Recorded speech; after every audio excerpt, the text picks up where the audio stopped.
അങ്ങനെ കേരളത്തിലെ പാർലമെൻറ്റ് തിരഞ്ഞെടുപ്പിൽ ചരിത്രത്തിലാദ്യമായി ഹമാസിന് ഒരു സ്ഥാനാർത്ഥി ഉണ്ടായിരിക്കുന്നു. ആരാണ്? എനിക്ക് തോന്നുന്നു കെ മുരളീധരൻ. അല്ലാതെ ആരാ?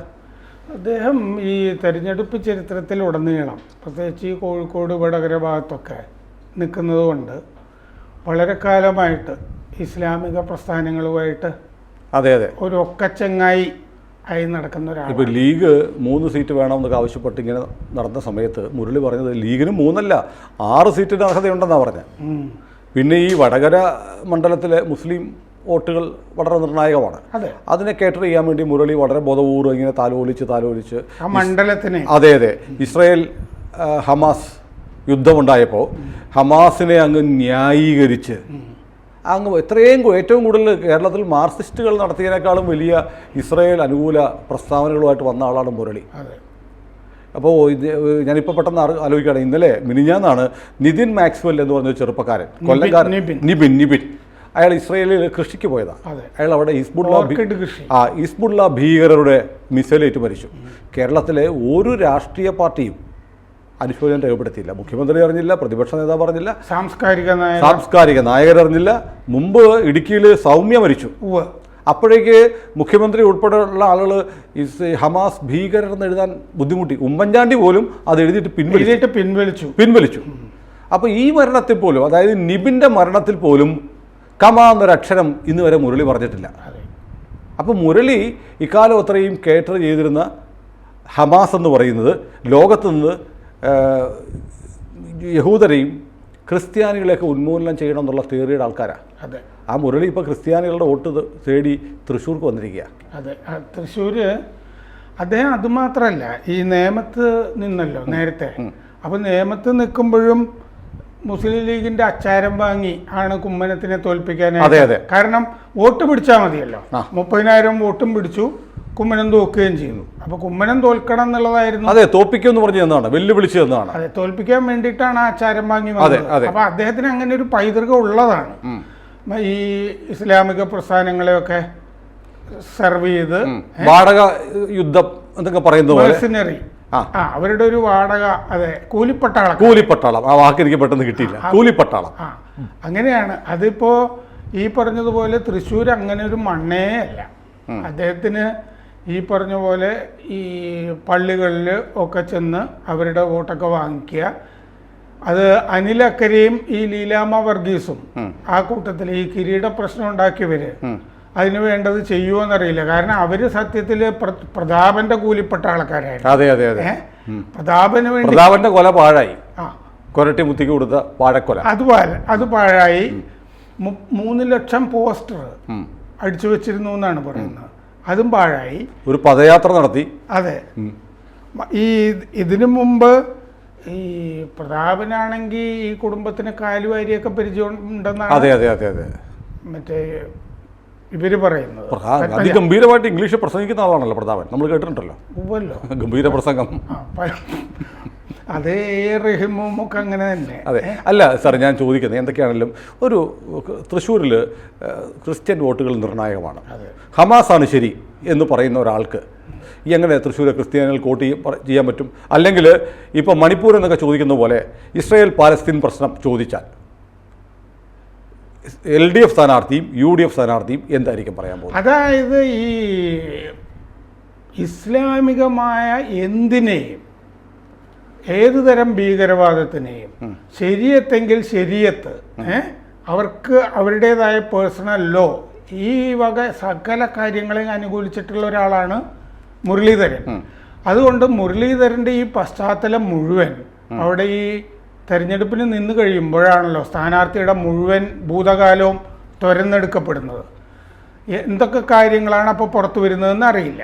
ഇത് മുഴുവൻ അവിടെ തെരഞ്ഞെടുപ്പ് ഗോതയിൽ പുറത്തു വരുന്നുള്ള കാര്യത്തിൽ ഒരു സംശയമില്ല. ഈ ലോക ക്രിസ്ത്യാനിറ്റിയുടെ കളിത്തൊട്ടിലായിരുന്നു ജോർദാൻ, ലബനൻ, സിറിയ. ഇവിടെയൊക്കെ എന്താ സംഭവിച്ചത്? അവിടങ്ങളൊക്കെ പള്ളിയൊക്കെ ബോംബ് വെച്ച് തകർത്ത് ക്രിസ്ത്യാനികൾക്ക് ജീവിക്കാൻ നിവൃത്തിയില്ല. യൂറോപ്പിലെല്ലായിടത്തും. അപ്പോൾ ഇസ്രായേൽ എന്നുള്ള രാജ്യത്തെ ആക്രമിക്കുന്ന, അവിടെ കയറി കുട്ടികളെ, സ്ത്രീകളെയൊക്കെ അതിനീചമായി മാനഭംഗപ്പെടുത്തി കൊലപ്പെടുത്തിയ അതിക്രൂരന്മാരായ ഹമാസിനെ ന്യായീകരിക്കുന്ന, ലോകത്തുനിന്ന് ക്രിസ്ത്യാനിറ്റിയെയും യഹൂദന്മാരെയും തുടച്ചു നീക്കണമെന്ന് പറയുന്ന ഹമാസിനെ അനുകൂലിക്കുന്ന LDFും UDFും തൃശ്ശൂരിലെ ക്രിസ്ത്യാനികളോട് എന്താണ് പറയാൻ പോകുന്നത്? ആ ക്രൈസ്തവർ അല്ലാതെ തന്നെ ആലോചിക്കേണ്ട ചില കാര്യങ്ങൾ കാഞ്ഞിരപ്പള്ളി ബിഷപ്പ് കല്ലറക്കൽ നേരത്തെ പറഞ്ഞിട്ടുണ്ട്. പിണറായിക്ക് വരെ പറയേണ്ടി വന്നു, തെമ്മാടിത്തരാണ് കാണിച്ചതെന്ന്. അതെ, ഹുസൈൻ മടവൂരിനോട് പറഞ്ഞു. ഹുസൈൻ മടവൂർ പറഞ്ഞു കഴിഞ്ഞ ദിവസം ഒരു വിഭാഗത്തെ മാത്രം ആക്രമിച്ചു എന്ന് പറഞ്ഞു. അതെ, ഒരു വിഭാഗം മാത്രമാണ് അക്രമം നടത്തിയത്, ഈ ശുദ്ധ തെമ്മാടിത്തരമാണ് കാണിച്ചതെന്ന് പറഞ്ഞു. കെ മുരളീധരൻ എന്ത് പറയും? അതായത് വി എസ് സുനിൽകുമാർ എന്ത് പറയും? അതായത് മുമ്പ് നമ്മൾ മലബാറിൽ തന്നെ താമരശ്ശേരി ബിഷപ്പ് ആ മേഖലയിൽ ഒരു ഈ ലവ് ജിഹാദ് പോലത്തെ ഒരു സംഭവം ഉണ്ടായി കഴിഞ്ഞു കഴിഞ്ഞപ്പോൾ രൂക്ഷമായിട്ട് പ്രതികരിച്ചതാണ്. ആ കാര്യത്തിലാണ് കല്ലറക്കൽ പിതാവും പ്രതികരിച്ചത്. കാഞ്ഞിരപ്പള്ളി അത്തരം കാര്യങ്ങൾ ധാരാളമായിട്ട് ഈ ഇസ്ലാമിക ഭീകരരും അതുമായി ബന്ധപ്പെട്ട് കേരളത്തിൽ നിൽക്കുന്നവരും ഒക്കെ ചെയ്യുന്നുണ്ട് എന്ന് പറഞ്ഞിരുന്നു. ഇപ്പോൾ ഇവിടെ മേജർ ആർച്ച് ബിഷപ്പിൻ്റെ തെരഞ്ഞെടുപ്പ് വന്നപ്പോൾ ഇപ്പോൾ തട്ടിൽ തിരഞ്ഞെടുക്കപ്പെട്ടിരിക്കുന്നത് തന്നെ ഒരു ഒത്തുതീർപ്പ് സ്ഥാനാർത്ഥി എന്നുള്ള നിലയ്ക്കാണ്. റാഫേൽ തട്ടിൽ ഈ മേജർ ആർച്ച് ബിഷപ്പിൻ്റെ തെരഞ്ഞെടുപ്പ് ഇവിടെ വന്നപ്പോൾ തന്നെ Kanjirappally bishop Kallarakkal major archbishop ആകുമെന്നാണ് പൊതുവെ ക്രൈസ്തവ വിശ്വാസികളൊക്കെ കരുതിയിരുന്നത്. പക്ഷേ റാഫേൽ തട്ടിൽ ഒരു ഒത്തുതീർപ്പ് സ്ഥാനാർത്ഥിയായിട്ടാണ് ഈ മേജർ ആർച്ച് ബിഷപ്പ് ആയിരിക്കുന്നത്. അദ്ദേഹം അത്ര ഇഫക്റ്റീവ് ആണോ എന്നുള്ള കാര്യത്തിൽ ഇപ്പോഴും അൽമായർക്ക് സംശയമുണ്ട്. പക്ഷേ ഈ രൂക്ഷമായി പ്രതികരിക്കേണ്ടതില്ല എന്നൊരു ചിന്തയിൽ നിന്നാണ് ഈ ഒരു ഒത്തുതീർപ്പ് സ്ഥാനാർത്ഥിയിലേക്ക് അവർ വന്നതെന്നാണ് പറയപ്പെടുന്നത്. പക്ഷേ സഭയിലെ പൊതുവികാരം ഇതുപോലെയുള്ള ഈ ഹമാസ് അതിനെയൊക്കെ പൊക്കിപ്പിടിച്ച് ഇവിടെ നടക്കുന്ന ഈ മുസ്ലിം പ്രീണനം ആഗോളമായി തന്നെ പണ്ട് തൊട്ട് തന്നെ ഈ കുരിശുദ്ധങ്ങളുടെയൊക്കെ പശ്ചാത്തലമൊക്കെ ഉള്ളതാണ്. ആഗോളമായി തന്നെ ഇസ്ലാമും ക്രിസ്ത്യാനിറ്റിയും തമ്മിലാണ് വലിയ പോരാട്ടങ്ങളൊക്കെ നടന്നിരിക്കുന്നത്. മതവിചാരണകളൊക്കെ നടന്നിട്ടുണ്ട്. സ്പെയിൻ പോലുള്ള സ്ഥലങ്ങളൊക്കെ ഭീകരമായിട്ട് നടന്നിട്ടുണ്ട്.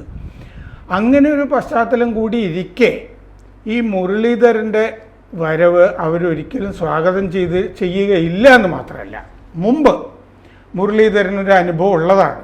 കേരളത്തിൻ്റെ ചരിത്രത്തിൽ പൊതുവെ ഇന്ത്യയുടെ തെരഞ്ഞെടുപ്പ് ചരിത്രത്തിൽ തന്നെ അപൂർവമായിരുന്നു. വൈദ്യുതി മന്ത്രിയായിരിക്കെയാണ് ഉപതെരഞ്ഞെടുപ്പിൽ വടക്കാഞ്ചേരിയിൽ മുരളി തോറ്റുപോയത്. ഒരു മന്ത്രി ഇവിടെ ഉപതെരഞ്ഞെടുപ്പിൽ തോക്കുന്നത് ആദ്യമായിട്ടായിരുന്നു.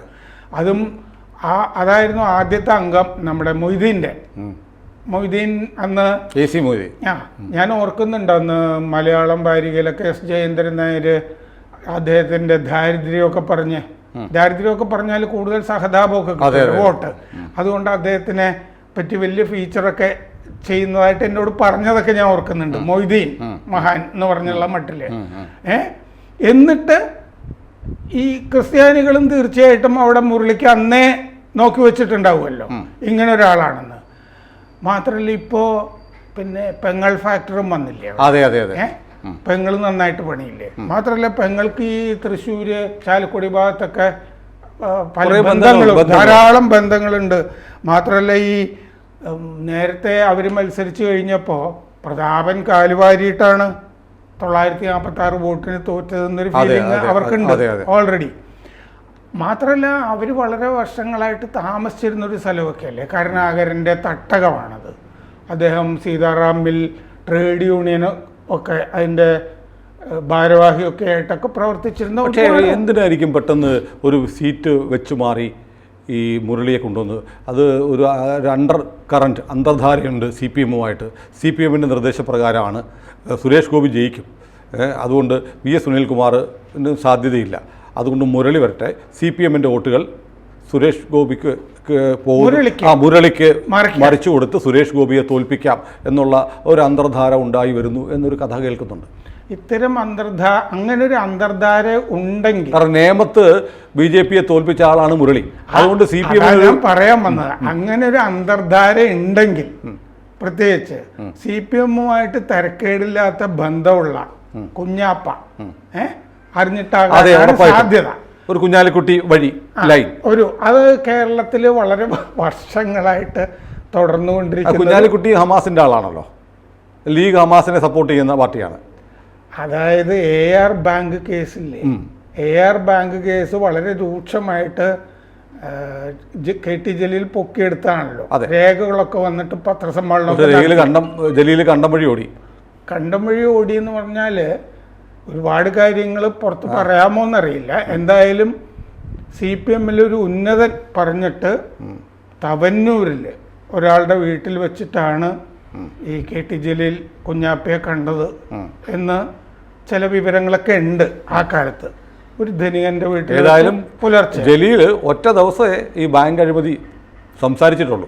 അതെ, ഞാൻ പറഞ്ഞു വരുന്നത് CPM-യുമായിട്ട് മറ്റേ ആൾക്കുള്ള ബന്ധങ്ങളെ. നമ്മൾ കുഞ്ഞാപ്പ എന്ന് പറയണ്ട, കുഞ്ഞാലിക്കുട്ടി തന്നെ ധാരാളം ഐസ്ക്രീം പാർലർ കേസ് കാലം മുതൽ CPM, കുഞ്ഞാലിക്കുട്ടി രണ്ടുപേരും ഹമാസിന്റെ ആളുകൾ, ഹമാസിന്റെ പരസ്യമായി പിന്തുണയ്ക്കുന്ന മുരളി, ഈ ഒരു ഫാക്ടർ എല്ലാം കൂടെ ഒത്തുചേർന്ന് സുരേഷ് ഗോപിയുടെ ഭീഷണിയെ നേരിടാൻ VS സുനിൽകുമാറിനെ കുരുതി കൊടുത്തിട്ട് മുരളിക്ക് വോട്ട് മറിക്കാനുള്ള ഒരു സ്ട്രാറ്റജി എന്നാണ് സുനിൽകുമാറിന്. അല്ലെങ്കിൽ തന്നെ അവിടെ ഒരു പ്രശ്നം പാർട്ടിയുടെ അകത്തുണ്ട്.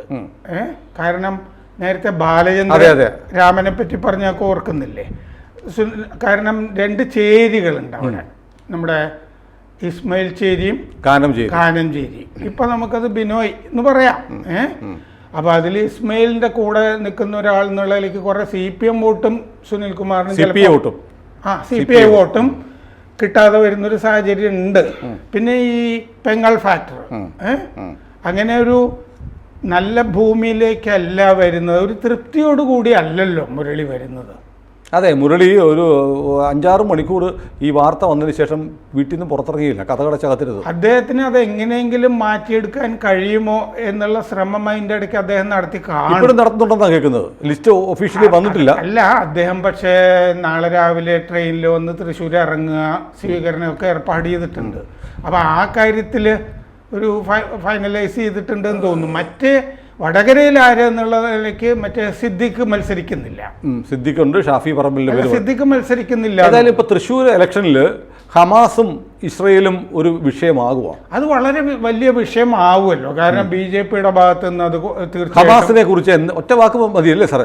അതെ, ഹമാസിനെ കുറിച്ച് എന്താണ് അഭിപ്രായം? ഹമാസ് ഭീകര സംഘടനയാണോ എന്നുള്ള ചോദ്യം K മുരളീധരനോടും വടകരയിൽ സ്ഥാനാർത്ഥിയായ ശൈലജയോടും സുനിൽകുമാറോടും, അല്ല എസ്പെഷ്യലി തൃശ്ശൂരുകാർ ചോദിച്ചാൽ, തൃശ്ശൂരാണല്ലോ ഈ ക്രിസ്ത്യൻ വോട്ടുകൾക്ക് വേണ്ടി രണ്ടുപേരും പള്ളികളിൽ മുട്ടിപ്പായി പ്രാർത്ഥിക്കുന്നത്.